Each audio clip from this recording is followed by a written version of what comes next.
So a year and a half ago, you were on this podcast. You were making $1 million per month at 17 years old.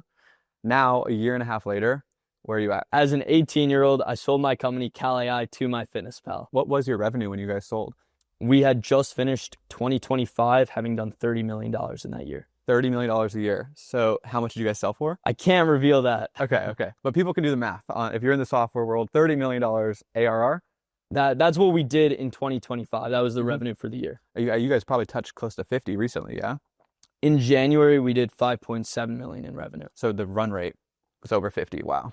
Yeah, the ARR currently is about 50 million. People can probably do the math on what the multiple might be there for the company, but so MyFitnessPal was probably your biggest competitor.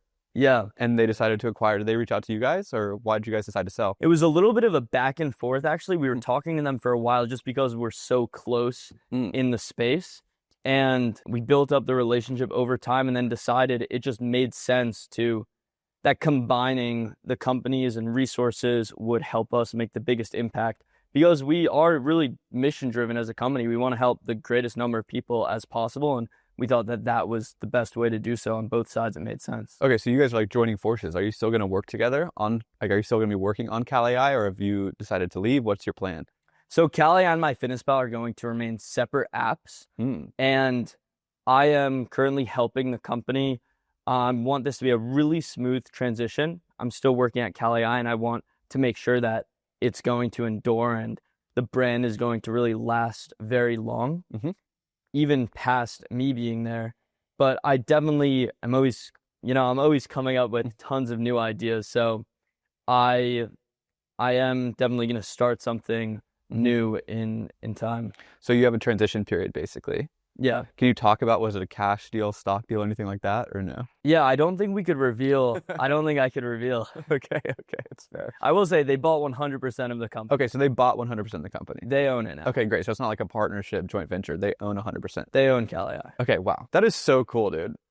Are you going to stay in school? I'm definitely going to drop out. Honestly, not even because of the acquisition. Yeah. I think I was going to drop out after the first year anyway. But yeah, I'm definitely feeling it. I really want to just swing big in the world. And I think college is limiting me a little bit. I mean, you were making $1 million per month and you decided to still go to college. I mean, when I went to college, we were making $3 million a month at that point. That's crazy. Why did you go to college in the first place? Dude, honestly, just for the social life. That was really the main thing. And I think it's it was good. I don't regret it at all, because it was either go to college, make friends, hang out with them, have a cool social life, or I didn't really know what I would do. I would either still live with my parents or maybe move to a big city by myself, not know that many people, maybe a couple entrepreneurs there, but not really have a social circle outside of that. What I've done now, if I leave school, I'm going to still have a good group of friends to hang out with and other entrepreneurs that I've met in Miami over the time. So I'll have a good group. So you feel like you did get a social circle out of college? That was definitely a benefit? Yeah, definitely a few, honestly, not a big one, not a full friend group, but there are a few key people that I really enjoy spending time with, and I'm going to continue to. It's a really crucial time. Most people are open-minded. I think when you get past 25, closer to 30, people are much more they're less relationship based, and they're more who they've been with for a long time. So you're building a tribe really early, and that's when people are really open-minded. So I do think that makes a lot of sense to go to college for that reason. Yeah. And you met a few smart people that you could probably do business with for the rest of your life. I definitely met some smart people. Honestly, I don't know. I haven't really thought about it from the business perspective, but I guess there are a couple that I could see in the future once they're out of college, but right now no one's too entrepreneurial, I would say. Okay, so everyone's just more friends for fun. Yeah. Okay. So good friends, I know long term, they're all gonna do great things. I think that was the right move. You got in, had fun, met your people, but now on to bigger and better things, I suppose. Okay, so I am very curious, because you guys were only doing maybe right at $1 million a month when we were first talking. Yeah. Now you were doing way over $3 million a month a year later. Yeah. I would love to know what the difference was between what got you to $1 million a month and then what you've done in that time to grow past that. Because I know it was all about UGC. That was all you guys were doing. And that was very, very popular, but I know you guys have expanded into a few other distribution channels. So how were you able to grow CaliAI to $3 million per month? That's a great question. So initially when we spoke, it was all influencers that were just posting, and that was driving all of the growth. That got us pretty consistently to 2 million a month, I would say. And then by that point, all of the influencers in the fitness space, all the big ones at least, we had pretty much worked with, And a lot of these fitness influencers share the same audiences. So it was a smaller bang for the buck working with more fitness influencers. So we decided to broaden the horizon a little bit. We started working with influencers that weren't necessarily fitness related, and that worked pretty well. But then more than that, actually the channel that was a huge unlock for us was really just running performance ads, performance marketing, TikTok ads, Instagram ads, Facebook ads. That's just unlocked a whole new channel of growth that has taken us to, in January, we did $5.7 million of revenue. Paid ads is so important to like track your conversion rate, train your pixel, make sure like all these different people are clicking different ads and converting. Was there anything you did for attribution to like, I know it's hard, but did you figure anything out? Yeah, so there's one thing actually that it's a little bit of sauce for the viewers here. Not many people know about this, but you can actually create custom product pages for apps on the App Store. And for each custom product page, you're able to see the amount of revenue that that page by itself generated. Within Facebook, they actually let you upload custom product pages as the link that the ad takes the user to. So you're able to see directly how much revenue that each ad that's connected to the custom product page made based on the people that went directly from the ad, like clicked the link to go download. And so that allows you to have like clear data, no bullshit. You know that you at least made that amount. Oftentimes you have to increase it by about 30% because many people will see the ad, won't click download, but they'll go out of Instagram, go to the App Store and type in your app name by themselves.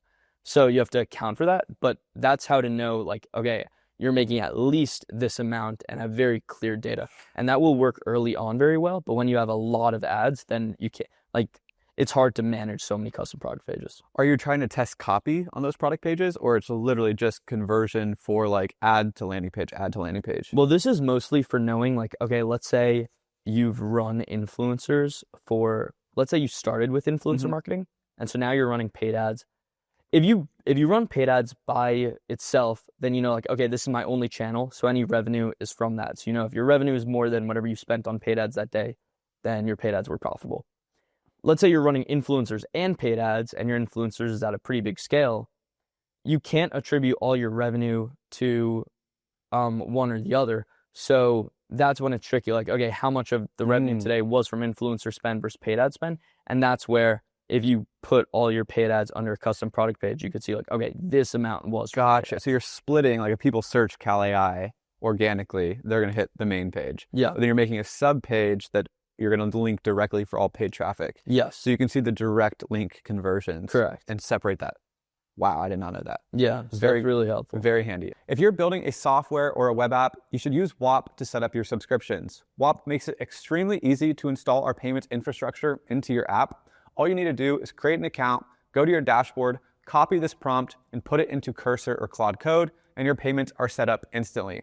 WAP lets you accept payments in over 194 countries. We also handle all of your authorization, so your customers can manage their subscriptions with ease. Not only that, but WAP payments also allows for pay-ins and payouts. So if you're creating a marketplace where your customers make money on your platform and need to deposit money into their bank account, you can use WAP to set this up inside of your app. There are thousands of companies that are using WAP for their payments, and platforms like SideShift, Micro1, and Ohana are using WAP to power their platform. So to set up your payments infrastructure for your software, just go to wap.com/sell and start your online business today. So you were just doing influencers in the fitness space for the first $1 million, maybe $2 million, but you probably hit a ceiling pretty quickly.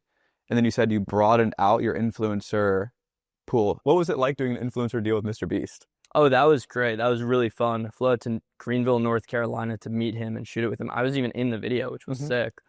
And it was good. It was like cool seeing the behind the scenes. How much did that cost? That was $500,000. So you paid $500,000 to sponsor Mr. Beast video. Yeah, but the craziest thing is we could have gotten it for completely free if we wanted to. How? They never invoiced us. Oh, really? Never. And like a few months later, after I realized like, wait, they haven't asked us to pay. I like reached out to Jimmy to tell them like, hey, your team forgot to send the invoice. And so we got it all settled. But yeah, like if we wanted to, we could have just never paid. That was a really cool one because you actually got to go down there in person and be in the ad. Yeah. What was the thought process behind that? Well, honestly, they just like apparently always invite the brands that sponsor them to like go see the shoot. And then when I was there, someone just suggested, oh, should we do a take with Zach in it? And so I was like, hell yeah, I'm down. That's awesome. I honestly did not expect them to use it, but they did, which was sick. I mean, I think it's a pretty interesting story. You're like 18 years old and you own the app that's promoting a video. Like, that has made it really engaging. Yeah. How did you guys, because that video was a fitness video, like that, did that just line up well? Did they approach you? Did you come up with that concept together? How did that come about? So they initially did on the main channel. It was this guy, he was maybe 200 something pounds. His name was Madge, and he couldn't leave the gym until he lost a certain number of pounds, maybe 100 pounds. And then at the end of the challenge, he would win some prize pool, some money. That was one of their most viral videos on their main channel. And so they were going to make it behind the scenes. And we got word from one of my friends who actually is on the Beast team that they were making that. And he made the connection. He suggested the idea. Shout out Nagesh, very cool guy. He made that happen. Okay, so he had the awareness that they were working on this concept, and then you had a relationship with him, so he just reached out to you. Yeah. Very good friend right there. Yeah. Did it convert well? I'd say the ad was slightly unprofitable just off of conversions from the ad. However, afterwards, it gave us so much brand authority, and we were able to say like, yeah, we worked with Mr. Beast. A ton of people saw it, and so it helped us sign many new deals going forward, which overall like probably made it a profitable deal. So front end, it didn't convert at a profitable like ROAS, but back end, you had a lot of social credit, built authority, and more brands were willing to work with you, or other creators were more comfortable working with you in the future. Right. You probably get better deals. Yeah. Interesting. Were you able to track attribution at all, or was it just? It's very difficult with those types of things. We had like a few ways to model it out. We looked at the clicks in the description, and then we like applied a multiple to that. Like, okay, maybe 1 out of 10 people are actually clicking the link in the description. Promo codes, maybe like 1 out of 8 people use promo codes. Just looked at the spike of like, okay, the day it was posted, how many views did it get? What was the spike in revenue versus an average day? So like a lot of different ways to look at it. And then we kind of like, if all of those sources pointed to a similar number, we're like, okay, that's probably the number. I remember last time we were talking about attribution being a problem. Did you ever find a better way to fix it? It's honestly the hardest thing, especially like even running performance ads. That's supposed to be better attribution, but because of Apple's privacy rules, that's super hard as well. And so you really just need people on the team that are really gritty and able to like really separate the noise. Like, okay, this is what a normal day is like. Looking at the spikes is a big thing. Doing incrementality tests, which is kind of like not running a certain channel, turning it off for a few days, turning it on, seeing what the difference is, that kind of stuff to figure it out. But it's hard. Yeah, it's very hard. There's no like tool that actually can like cover all the different channels, all the different touch points. So it's just more subjective than anything. Yeah. That's very difficult. Okay, so then you said, so Mr. Beast was probably your biggest one you worked with. So you were going into like more female influencers. Your guys' app is beautiful because it's such a big market. Like everyone eats food, everyone needs to track their calories. When you got into ads, I'm curious, A, did you work with an agency or did you do it internally? Did you hire internally? And B, the creative process. Were you using the influencers and the UGC content and then you had usage rights and were able to run those as ads, or were you getting content shot as ads? Very good question. So initially when we started paid ads, we were focused on influencer marketing. So we were like, okay, we don't want to leave this channel completely untapped. So we hired an agency to run it for us. But honestly, as soon as I started doing research, I've never been a fan of agencies. I just never believe like, okay, they're never going to care as much as someone that's actually on the team, living, breathing, talking to everyone on a day-to-day basis. So I always knew we would move away, but as soon as I started doing research, I was like, oh my gosh, this is actually horrible how we'd been running things.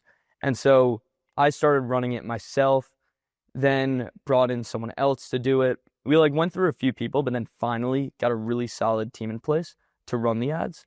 And it took a while, and like we spent a lot of money on it. So, okay, so you worked with an agency at first. And then it wasn't really performing well, basically? We were just capped out. Like, we couldn't pass $5K a day in spend. Oh, you just maxed out how much you could spend. Were you trying to be profitable? I mean, on the first month? Yeah, we were trying to be profitable immediately because we're always like cash constrained because we're a bootstrapped company. Gotcha. And so what was your price point? $30 a year. A year? Yeah. Okay, so you're trying to run ads, $20, make $30. Right. Did you know your churn? Like, what was the likelihood someone would renew their year-long subscription on year 2? I don't think I could share exactly what it is, but I'd say the average for the industry is about 30%. Churn? for annual? health and fitness apps. For annual And that's, subscriptions. yeah, for annual subscriptions. And that's Okay. because these apps, they require a lot of disciplines. They're like naturally have higher course. churn. That makes sense. 30% retention, not churn. Oh, okay. 70% leave. Okay, interesting. Yeah. So that's helpful for the modeling when you're doing paid ads. But you wanted to be profitable on the first year, obviously. Okay. So you were running these ads with the agency. What was the problem? So it was honestly how they set up the campaign structures. That was a big thing. Campaign structures are one of those things where it's more of an art than a science, but you have to, there are good ways to do it. And then there are ways that like really overcomplicate it and then just like mess everything up. Like, because there's so many settings in like Facebook ads, for example, that you could toggle, and people think certain things are important, but really like you want to keep it simple. You want to set up your campaign structures in a very simple way. And creative is key. Creative is the whole strategy. You just set it up once and then it's all about the creatives. And you asked, like, do we use influencers or what for the strategy? And for that, initially we used influencers. That was the biggest thing.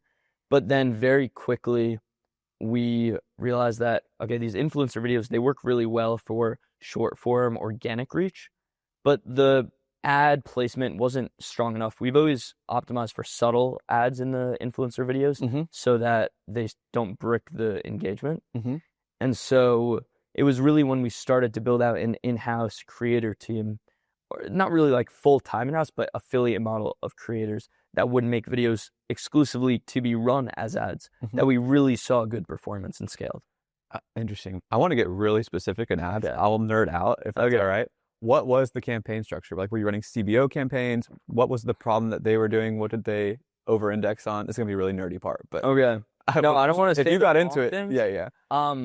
keep it simple, just high-level structure. Yeah, so I'd say high level. What we do is we will mainly have one campaign. That's our scale campaign, and then one that's testing. That's like a pretty common strategy. That's what we do.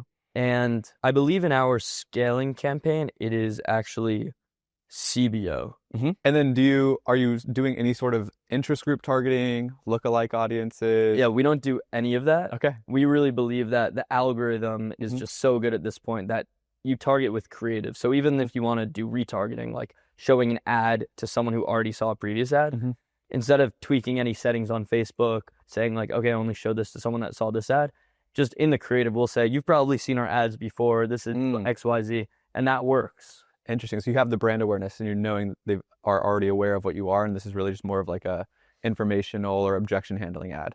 Yeah, I would say so. And that's something we're trying to get better at, to be honest. Like, we're trying to get better at the objection handling, but generally, like, it really is an art form. You don't know like which ads are top of funnel and which are like the ones that are converting. And so you'll see a really high customer acquisition cost for one, but then if you turn it and a really low for another ad set. But if you turn off that first ad set, you'll think, oh, it's unprofitable, let's turn it off. Maybe it jumps up the customer acquisition cost on another one because they were seeing these ads first, and those were the ones that were funneling into the second ad group. Yeah, and then once you calculate in like your organic content or the UGC stuff, like did they see that first, then they see an ad, then they get a retargeting ad. You have frequency of how much they see each ad if they see the same ad multiple times.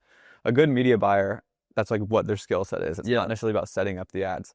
But I'm very interested to see how you guys kind of evolved. So what was the main conversion? Like, were you guys just doing straight up $30 conversions as the main optimization for the pixel? We've actually optimized always for starting a trial. Okay. Yeah. Interesting. But then you track the amount of people who convert, obviously. Well, on the back end, but not really for Facebook's sake, because Apple, it really only allows you to send high quality data in the first 24 hours of getting any signal. And since we have a 3-day free trial, if we send it 3 days later, it's no longer going to be like reached by Facebook. The algorithm will learn too slow. So we just model out, okay, we know that this is the average conversion rate. So if it's this cost per star trial, it's probably profitable. Interesting. Okay. And then last nerdy question, were there any other tools you were using outside of just you? This is all on Instagram and Facebook, I assume. Yes, primarily. Were there any other tools you were using for tracking, upsell, anything along the lines? Or just Meta Ads Manager, the Pixel, and... Well, we, of course, used an MMP. We used Apps Flyer. You have to really use one for apps, and that's supposed to be like the best thing for attribution.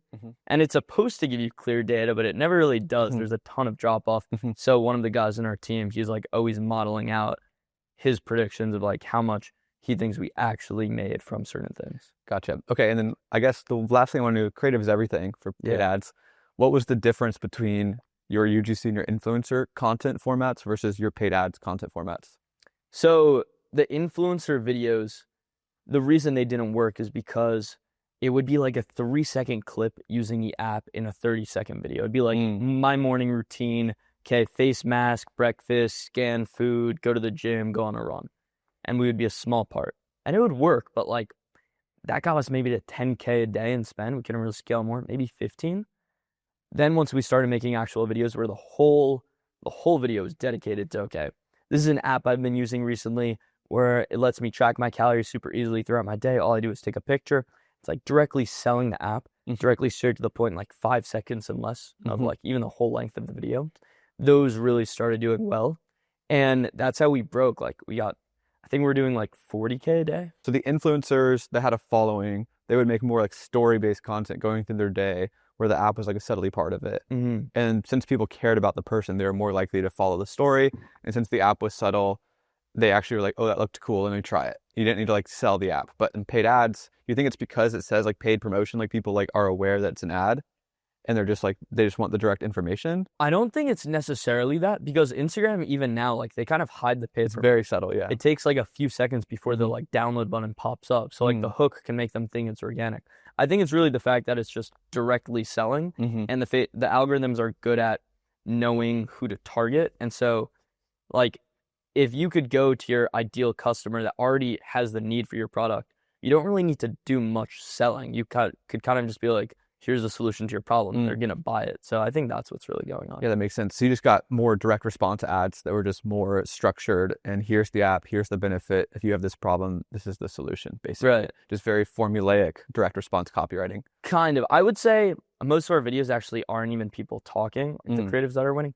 It's more of like, it demonstrates what that does because it's very visual in a few seconds, but it's mostly like maybe being at the gym, flexing with music, then scanning food, something. Maybe like a caption, like, how I cut down like this many pounds in a month, or how I'm cutting for the summer. Just like a hook, and then just showing that. Were you involved in the creative process, like directing what was being made? We kind of left it up to the creators. And so we have an affiliate program that lets any creator make videos for us, and then they just get a percentage of the revenue. And so we have some creators making a lot of money. So how do you manage the affiliate program? What tool do you use? We use Tribe, and then do you have like a community that you're running this in to communicate with them? Are you doing group DMs? Use WhatsApp for that. WhatsApp, just a WhatsApp group. Where were you spending most of your time? Like what area of the business? So it's shifted a lot. Yeah. But honestly, recently, and this has been really good for scaling, it's been in talent, like managing the team, setting the vision, hiring. Early on, and when we last spoke, pretty much everything, all of the growth was like carried on the backs of the founders. We were doing everything. And like our developers even, we were just trying to use geographical arbitrage to get like 1K a month developers that live in India. And like, no wonder the quality of work wasn't that good.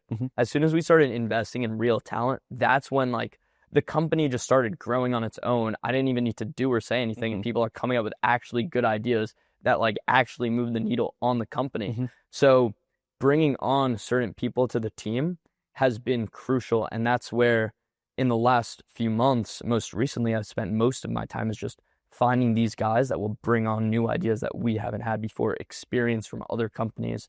And that's all been super impactful. How big was the team when you sold? More than 30 people. It's about 30 people that are kind of running the app and marketing and design team. And then we have another team of virtual assistants. That's like another good amount of people. That's so 30 full-time basically? Yeah, the virtual assistants are full-time too, but they are contractors. They are contractors, yeah. Okay. But you got to 30. Did you get to the point where you were kind of removed from the business? I got to the point where I could step away and the business is going to keep growing itself. Like there are smart people in every area that I trust to make decisions day to day, which is a really cool thing to have and a really special thing to have built. But I definitely, honestly, there was a period where right when I started college, I kind of stepped away for a month and I noticed like morale was down.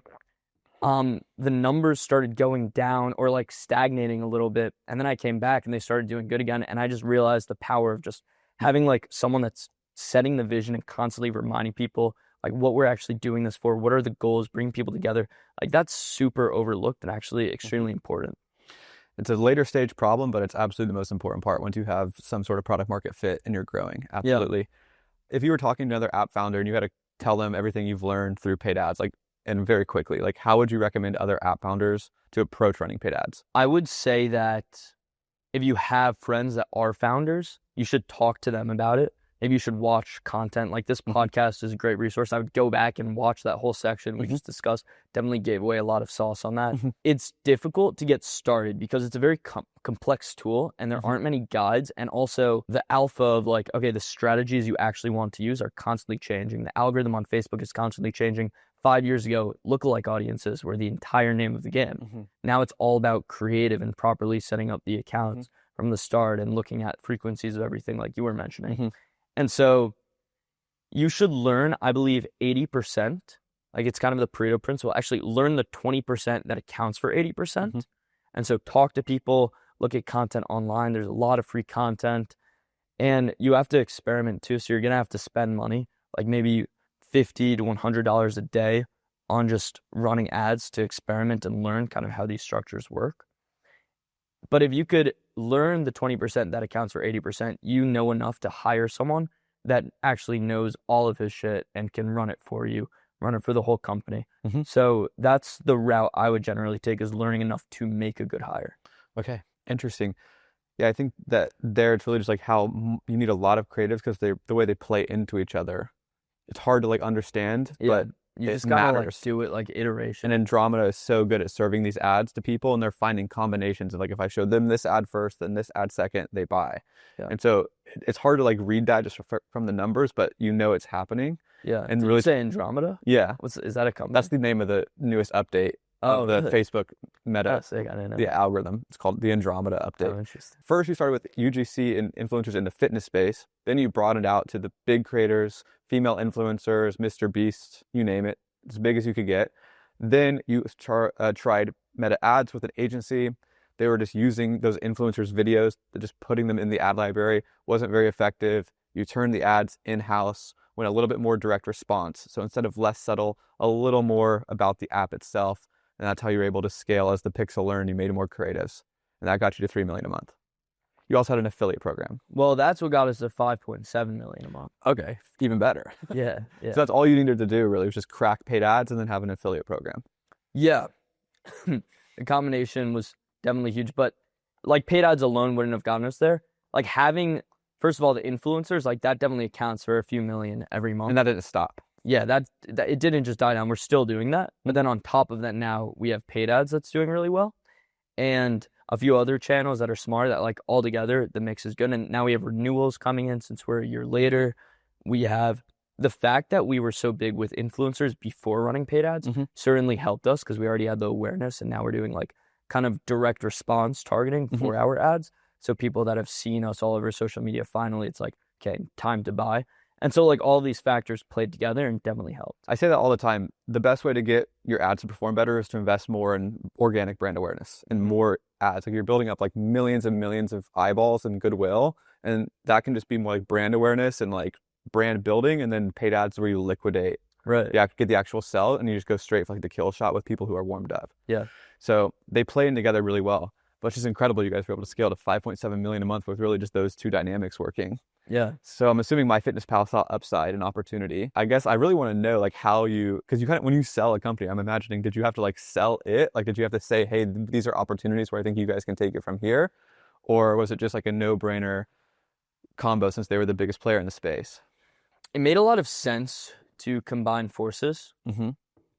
I'd say we do have different core audiences. We also do have overlap, and where the overlap is where we were going head to head and competing.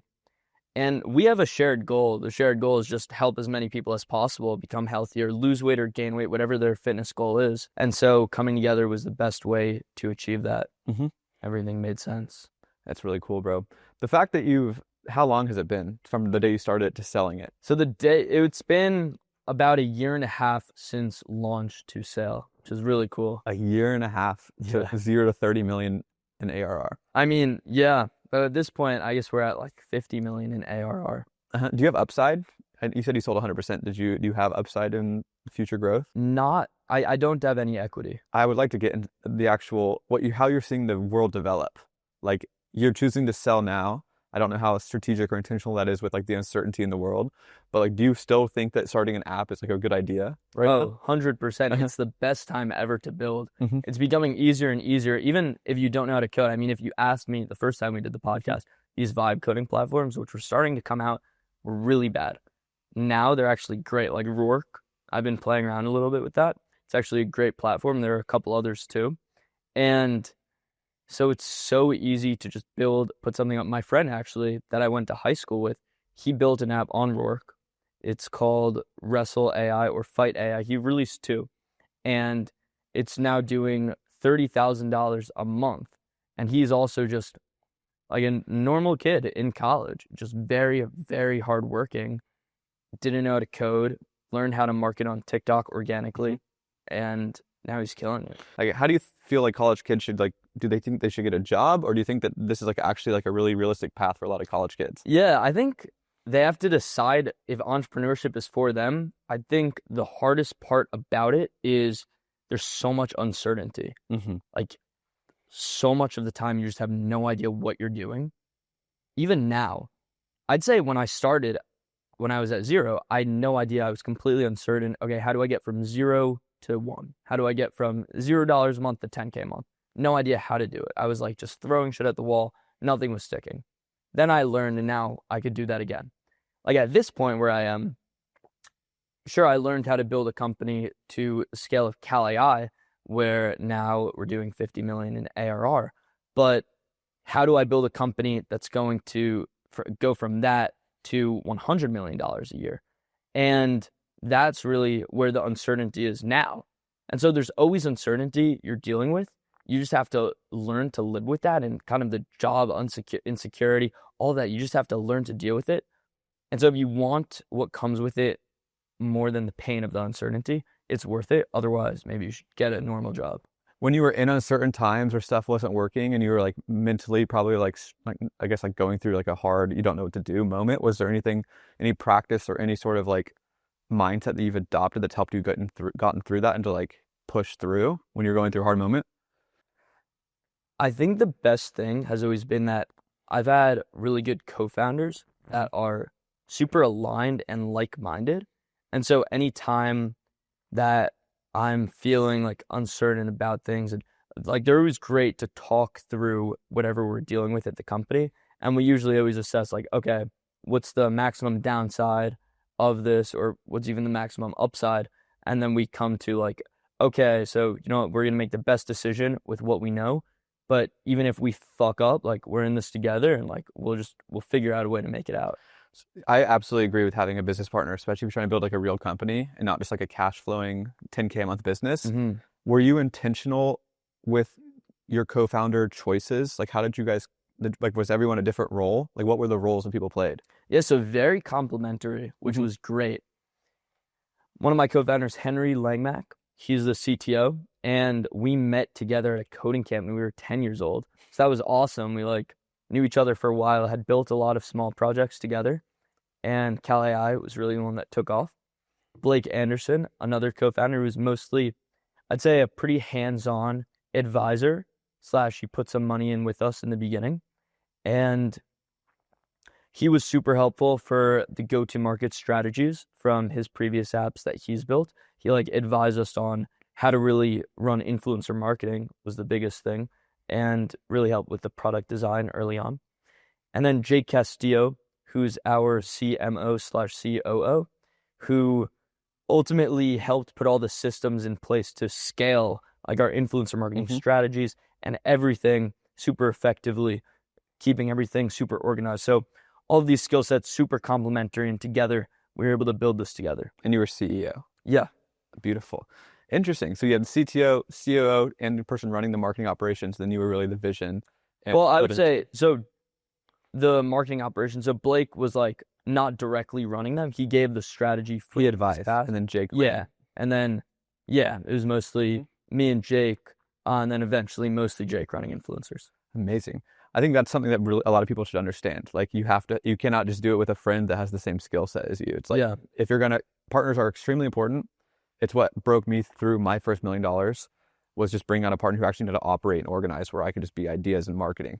And that's very, very important. But if you work with your friend in college, it's fun to get off the ground, but you're going to have problems if you're just friends and you have the exact same skill set. Yeah. Like someone needs to be like an organized operator. Someone needs to be a creative marketer. Someone needs to be a technical builder at the end of the day. Yeah, that is a hard thing. And I've gone through that with a lot of people. Even now, like I'm talking to people and, we like have an idea that we both really like maybe he comes up with it and he shares it, or I come up with it, I share it.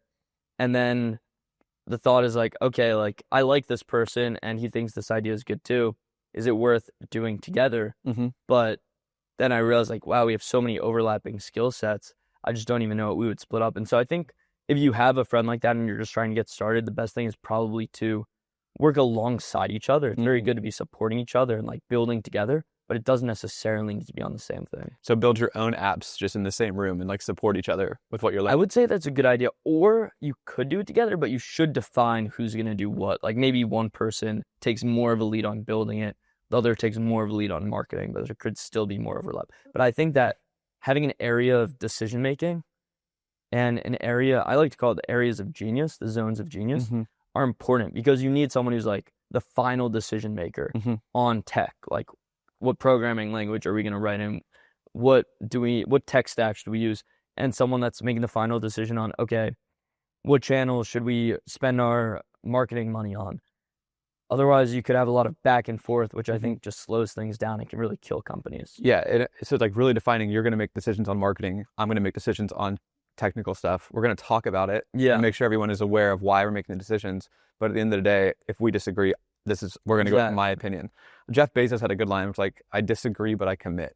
Like, like if you can get to that point, that would be like, that's a really good way to show mutual respect. Right. But you need to define that very early if you're great partners.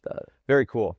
Okay, so I guess I do want to go into this because it's so fascinating that you're like 18, 19 years old and you went to college. If a college kid wants to start an app, how do you think they should approach it?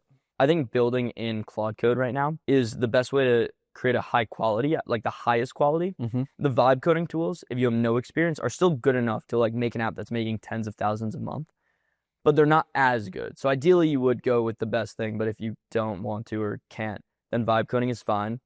You have to come up with an idea that you know that you'll be able to actually market it. I wouldn't really build anything that I had no idea from the jump. Like, okay, I could build this, but then what am I going to do with it after?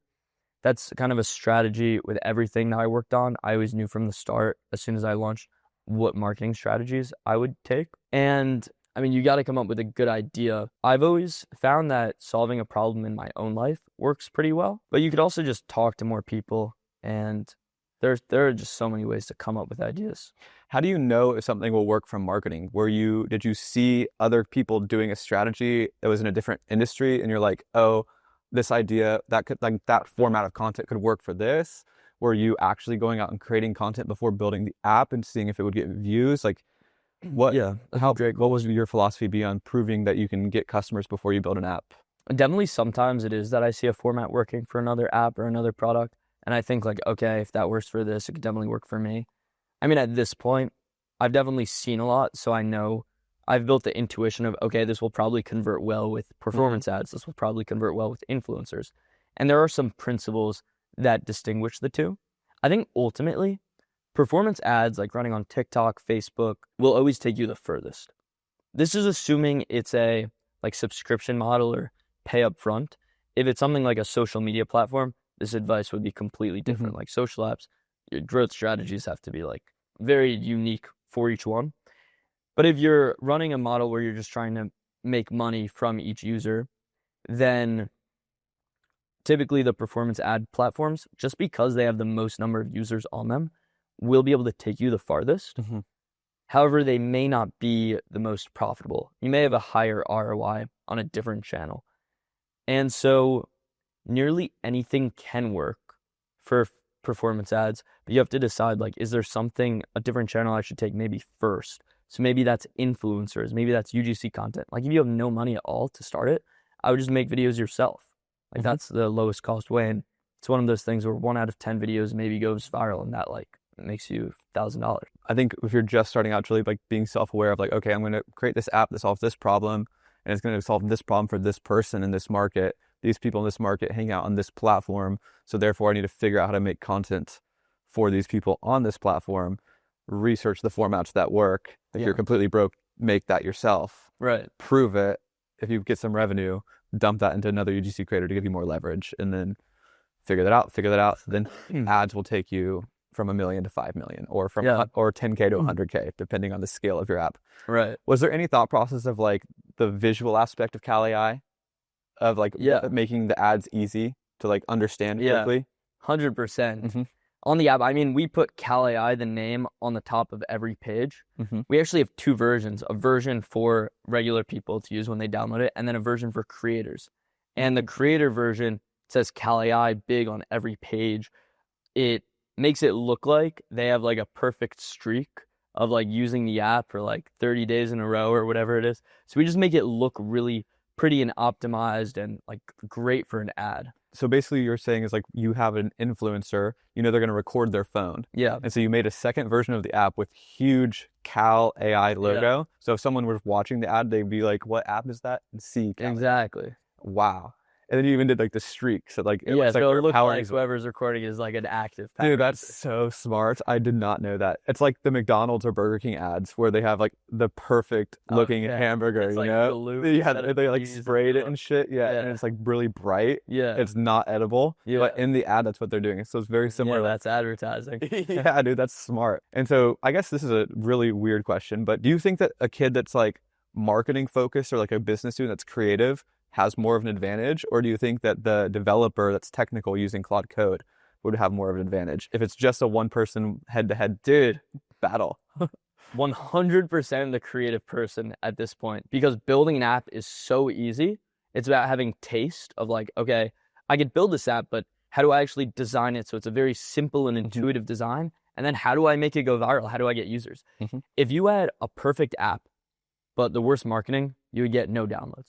If you had the worst app, but amazing marketing, you would still get downloads and you would make some money from those people, even though it's probably like very small conversion rate. So marketing beats just building. I would agree. I think that being able to see the opportunity and communicate the value, and then the more you understand a market or a problem space, the better your solution will be. Where if you're just a developer that knows how to build these things, you're going to really struggle with understanding that customer's problem. So I think the creators that have an audience have a huge advantage right now. Yeah. Because they can make hyper niche tools that really solve their people's problems. Are you recommending other people to go to college right now?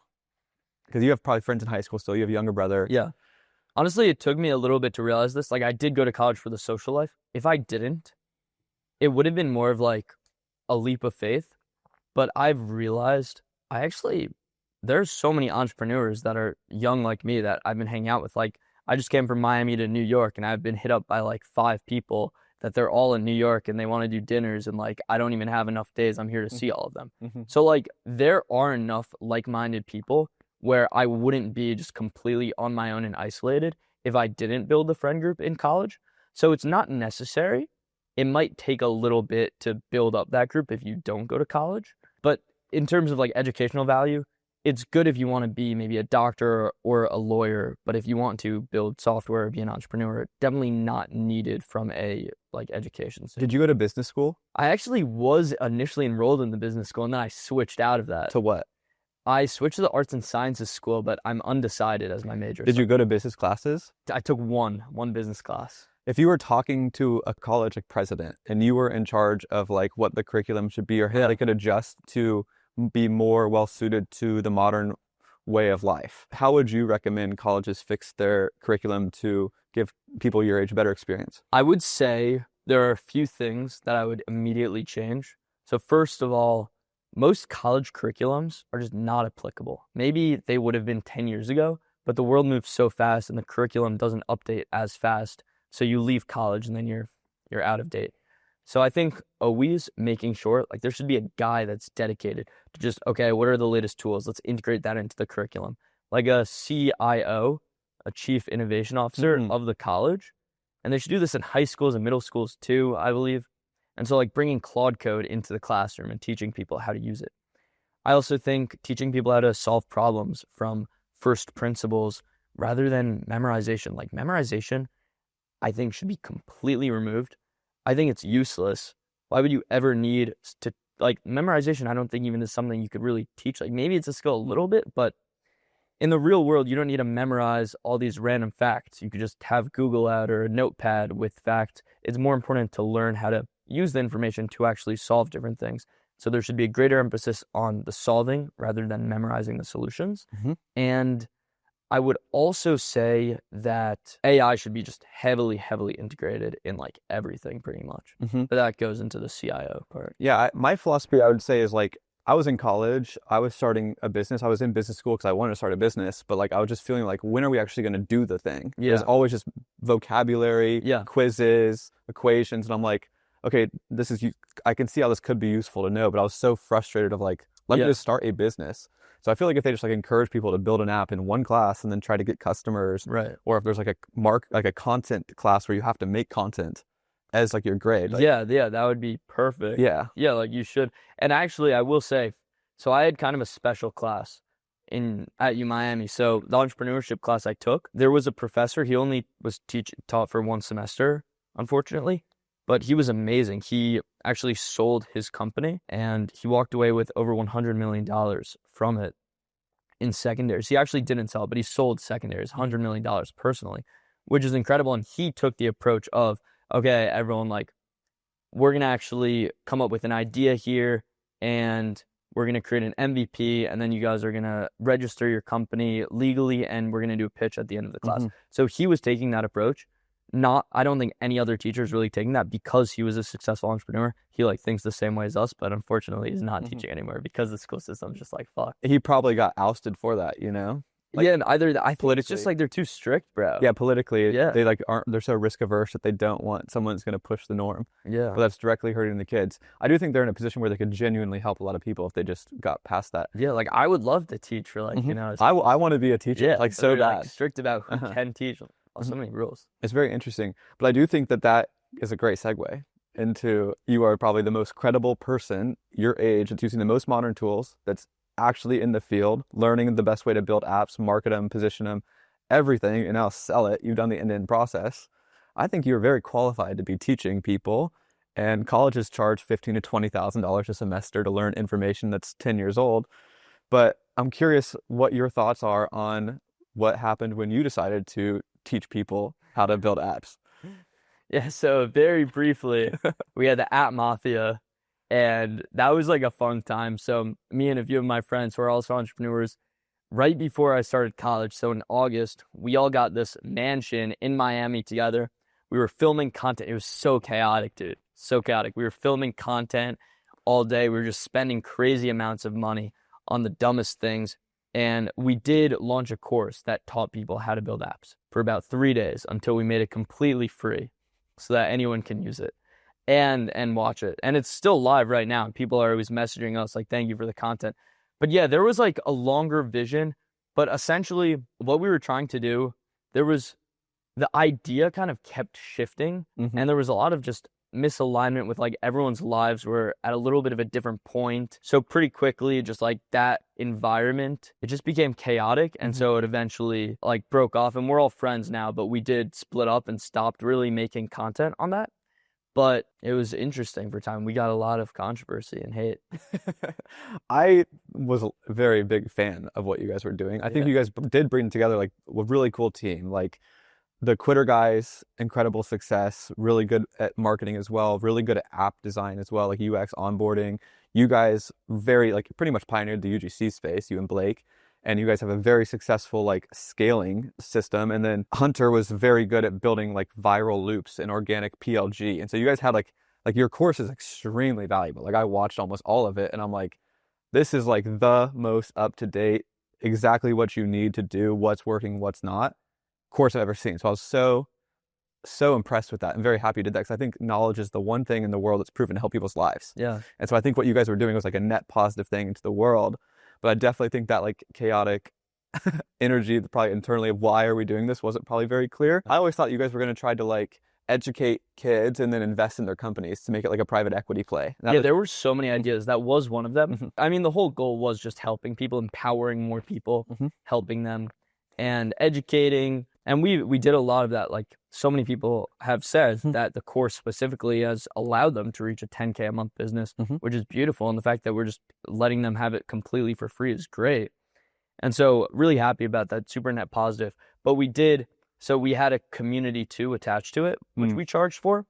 We made a few $100,000 from that, and then we spent it in like a month, which was just wild. Like, we did a lot of stuff with content that we had to throw out. We went to some clubs, a bunch of just random payments. I mean, the house was expensive. We had a private chef, a lot that was going on.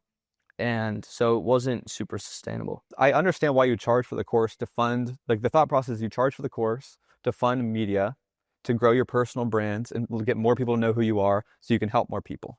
Yeah. And so you can't just make content for free. Like, it costs money to have a videographer, an editor. You're also running these businesses. Like, it's a separate entity and you need cash flow to be able to sustain that. Yeah. I'm imagining you guys just are also running businesses, so you kind of spread yourself a little thin. Yeah, exactly. None of us could really like go full time and commit to it, which is what it would have required if we wanted to turn it into like a big thing. It also would have been like a long time horizon to do so. Yeah, I don't think that people should look at it as like some cash grab. Like, you guys already had money. It's just trying to make a sustainable ecosystem on its own on the side that was rooted in trying to help people. Yeah, and we had a bigger vision, which was to basically build a platform that was kind of like Shopify for apps, I'd suppose. That was like the North Star of the company at the time. And it shifted a lot. Like, it shifted from, okay, we just want to educate to this, to this, to this, to getting there. And so, like, by that point, it was the fact we all were running our companies on the side. So we couldn't put the necessary time and resources that it would have taken to get there. We probably would have wanted to raise money, build out a really good team, get some like San Francisco engineers in there. And so it wasn't like the best setup. Would you have done anything differently? Not really. Like, the grand scheme of things, probably not. Maybe some like minor things, but nothing that really like comes to mind. I think, it's good to, I had so many learnings from the experience, which are great. I mean, you guys are super young, so I think you try something. I think that's what most people should take from that. Like, you should be trying stuff. If it doesn't work out, like, totally own it. And you guys owned it. So I think that it was a fun moment on the timeline at the end of the day. Yeah, no, I think that the only thing that maybe if we redid it, I would have approached differently is like, we purposely wanted to be super controversial. So we painted ourselves as like these just dickhead internet money gurus. And that was controversial and like it worked. It took over the timeline. But I also think for what we were trying to go for was probably unnecessary, to be honest. Like, we didn't need like the Twitter people stirring up the pot. Because a lot of them already kind of knew who you guys were and knew you were legit. And if they just knew there was a thing, I bet they would have bought. Yeah. So I think if I can give you some constructive criticism here, in the education space, lead with value first. Oh, yeah. Like, for at least a month or two, and then do the controversial stuff to get awareness out. I think we went straight into the controversy, and it was just like people were very confused. But overall, dude, I don't think you did anything wrong. I think you actually helped a lot of people, and I think building a course is amazing. Yeah, that was a win. 90% of people would never share anything that they are doing. It's like you will get fired. Like, someone that was working at X went on a podcast, and then he was gone the next immediately. day. Flipped. Like, so it's like, I don't think people understand how cutthroat and intense it is. And you guys just made an entire video course showing your app, every thought process and everything. Yeah. And so I do just really want to reach, like, that is a very amazing thing to do for the world. Thank and you. very helpful. And now it's free for everybody. I mean, honestly, the big thought process was like, when I was a kid, I've always dreamed of doing this, but I had no idea how, no idea how to start. I was just had the uncertainty that I was saying earlier. And so like this, we really built it for our younger selves to like help them get along faster. And it's like, it probably took you months to shoot that. It was like 60 plus videos, like we were supposed to do it in months. We kept procrastinating. Yeah. And we like had to record it. We like crammed it into like a couple of days. Yeah. It's not yeah. But the actual shooting, absolutely. That's funny. Okay. So these are all like, this is all very interesting to me. Like, you've probably been the most entertaining person to watch in this make money online world, because you're such like a unique character. Like, you're running up an app, you had a Lamborghini driving it to high school. Was that cool? It is cool. Apparently I've heard from people that I'm like apparently known for just driving in circles around the parking lot, which is not true. It's just hard to find parking spaces, but I guess the car sticks out. Just with the top down, just so people see you. Yeah, yeah. How was I college? mean, it's Miami. Of course I have another top down. That's probably just fitting right in there. Yeah. How was college with that? Like that's to me, I'm just genuinely interested. Like, what's it like to have a Lamborghini in college? Dude, honestly, so interesting. Mm-hmm. Like in first semester, we threw so many crazy parties, and this was like part of what we did with App Mafia, part of where all the money went. We threw these crazy house parties, and like all of the freshmen would come.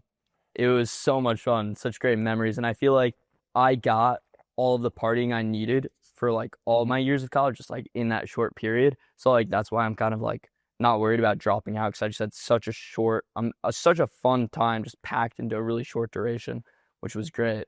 I think you did it right, dude. Like you got it in, you went there, you met the right people, you had the experience, you maxed it out. Yeah. You speed ran it basically. Yeah. And then you probably burnt yourself out of that and you're like, all right, back to the mission. Yeah. And now look at you, you sold Cali I. Do you have any plans for what's to come in the future? I have a lot of ideas. Nothing that I'm like actively ready to talk about. Okay.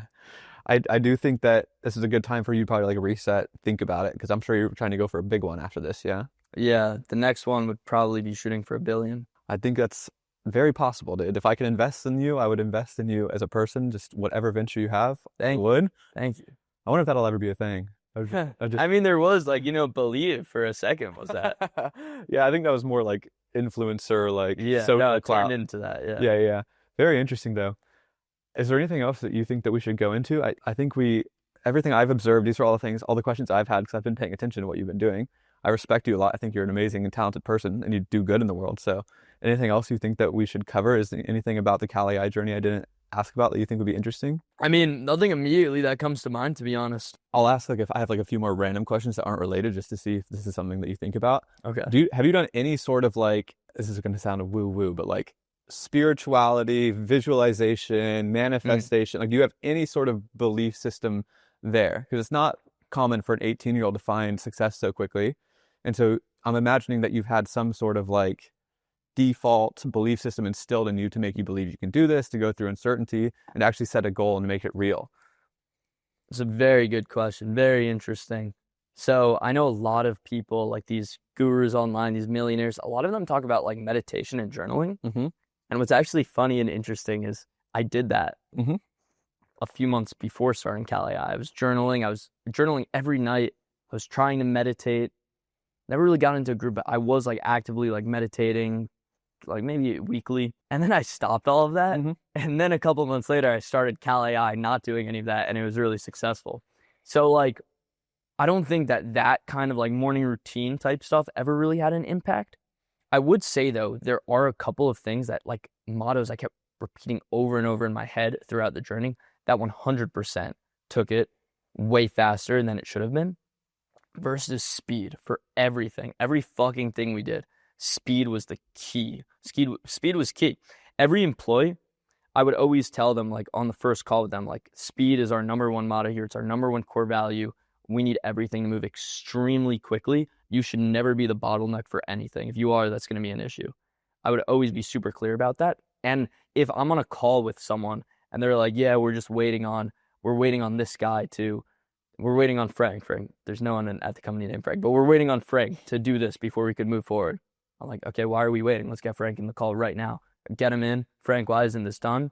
And he's like, oh, blah, blah, blah. Frank, do it right now. He does it on the call, and then we launch it. So like constantly just identifying like what are the bottlenecks? Why are things not moving as fast as possible? How can we move things faster? And immediately addressing them, not waiting. That was the biggest one. I think that's the most crucial thing to get us there. And then self-belief, extremely important for sure. I think this one is something you kind of have to like find your why deep down.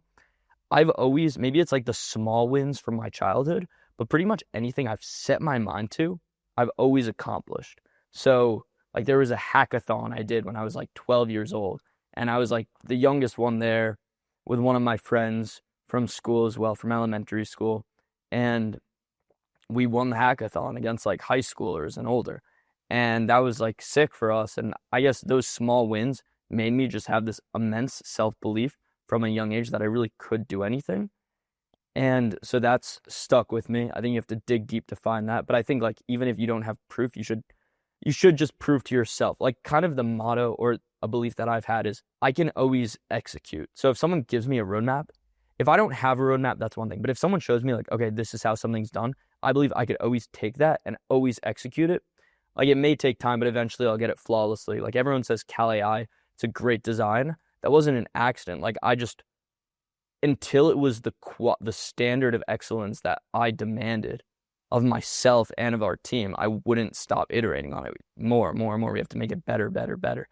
And so extremely high standards, super, super important. I have so many thoughts there. I would just say the self-belief thing, so unbelievably true. I've interviewed a lot of kids like young, your age, that have been successful, and that is the one consistency. Like there's just like, they 100% believed that what they were going to do was going to work, and then they just did it. Is there any advice you'd have to someone who doesn't have that? Like, because I had it too when I was very young. Like I had delusional, I'm going to be a millionaire. Like I just like felt it to my belief that was me, and I sounded like an arrogant kid in high school. But I'm always curious, like how do you, people that might not have that, how would you recommend what practice could they instill it? I mean, Tony Robbins, I believe, says something along the lines of words become thoughts, thoughts become beliefs. And so I think just changing how you speak. There was actually one time, I remember this very distinctly. I was in the car with my mom. I was super young, maybe like 9. And I was just talking to her, like saying whatever bullshit a 9-year-old would say. And then I said like, Mom, if I'm rich, can I do this? I was like, actually, Mom, when I'm rich, I'm going to do this. And so like, I always like would instill like through my language, like I'm going to make it. It was never a question. And like, even in my head, I was like, but what if I don't? Like I, of course, had doubts, but like I would kind of always try to like push those thoughts to the side. I'm doing it. So you have a statement in present tense, like I'm a millionaire, or when I'm a millionaire. Like it's like 100% the way or like it's going to happen, like definite for the future. And even if you might not believe that and feel that right away, you're actively using those words. So then it's instilled in you. So your subconscious now feels that way. That's my exact screensaver. What you think you become, what you feel you attract, what you imagine you create. Amazing. So I 100% think that's like the single most important thing to understand, is speaking as if something's already happening or a guarantee that it will happen. Yeah. Very interesting to hear you align with that. Then you also, you have a personal brand on YouTube. Why do you make content on YouTube? Yeah, dude, my YouTube is interesting. I mean, I don't really edit my videos at all. Most of them. I've tried some where I edit like vlogs, but to be honest, I like the raw format better, where I kind of just rant for like 10, 20 minutes in front of the camera. I just want to document my journey, my thoughts, kind of on a more day-to-day basis of like, what's it realistically like in the eyes of a founder on the day-to-day for people that are trying to get to a place I am, to learn from, to kind of see what my thought process. And I teach I give a lot of value on them, but I also just show like the realness of the uncertainty of building a company and show them like, you're not in this alone. Like even at these big numbers, like it still feels like the ship is sinking every day. And that's just part of the game. And it also will be super cool to look back on in like a few decades after I have other companies and stories and successes under my belt, that I'll be able to show the whole come up journey and prove like anyone could do this. I'm not some genius. Like anyone can do this. Yeah. I love how you just sit down and talk, and then like 10 minutes in, you're like, yeah, I don't really know what else I'm going to think about or what I'm going to talk about. I'm not going to cut. There's like a 20-second pause, and you're like, oh, there you go. Yeah. But it does, like, honestly, it's probably really refreshing nowadays. And like this over-edited stuff feels manufactured and makes it harder to trust. Yeah. So it's just cool to see like you're streamlining your consciousness into YouTube. And it will be cool to watch when you grow up. It's so funny to say when you grow up. All right. Well, this was fascinating. I do really appreciate you coming on. We're shooting this literally the day before you announce this. And so we'll have this out tomorrow. Dude, tomorrow, I'm actually like, I don't know how it's going to go. The goal is that we're going to take over Twitter. We also have like a bunch of just normal like magazines and articles are going to come out on it. Like some the day of, some like a week later or throughout the week. So it's going to be interesting. But yeah, it's like the perfect time with all the attention on me to like do something. So I have to think about if there's like something special to do. All right, guys, if you are an app founder, you're wanting to start a business and you want to learn from someone who knows what they're doing, undoubtedly go follow Zach. Where can they find you? You can find me on X. You could look up Zach_Yadegari on X, or you can go on my YouTube. Also, my name's Zach Yadegari. All right, brother. Well, thanks again. Huge congratulations. Thanks. I think this is like pretty iconic. So I'm excited to see where you go in the future, bro. Thank you, man. Fire, bro.